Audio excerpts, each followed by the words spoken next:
রিক্সা আপনারা এই মোটর নিয়ে করেন না, এটা তো আমরা আর কিছু বলতে সবই অবৈধ যে ময়লার কাজ আছে সেখানে আপনাদেরকে ইনভলভ করে দেওয়া হবে। সুতরাং এটা বেশি ইনভলভমেন্টও নাই, সারাদিন কাজ করতে হবে না। বলেন এটা কিন্তু ভাড়া আনা রিক্সা। ভাড়া আনা রিক্সা, তারপরেও আপনার অনেকের রিক্সা আছে কতগুলি? একটা প্রশ্নই আসে না।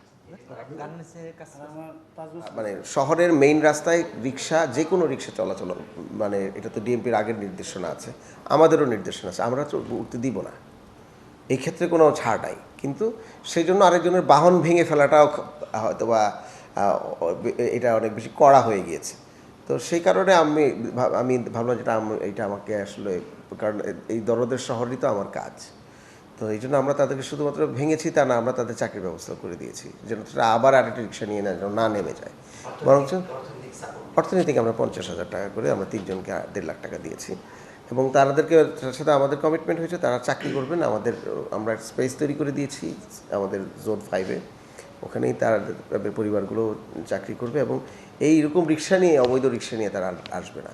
কিন্তু এর সাথে সাথে আমাদের মেসেজ হচ্ছে, রাস্তায় যারা বের হবেন, পুলিশ কিন্তু তাদের বাহনগুলো আটক করে কিন্তু ডাম্পিং করবে। যে কোনো অবৈধ বাহন যখন রাস্তায় চলে, সেটা যদি লাইসেন্স না থাকে, কাগজপত্র ঠিক না থাকে, তখন পুলিশ কী করে? ডাম্পিং করে।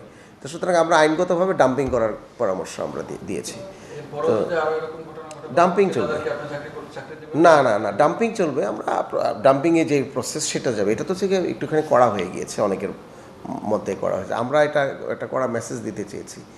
একটা কাজ করতে গেলে কিছু সময়, অনেক সময় একটা কড়া বিষয় করতে গিয়ে অনেকে হয়তো বা মানে কষ্ট পেয়ে যেতে পারেন।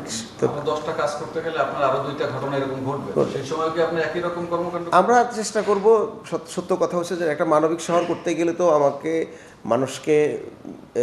মানুষের যন্ত্রণাটাকে আমাকে আসলে বুঝতে হবে। যদি না বুঝে আমরা শহর চালাই, শহর তো একটা মেকানিক্যাল জায়গা না।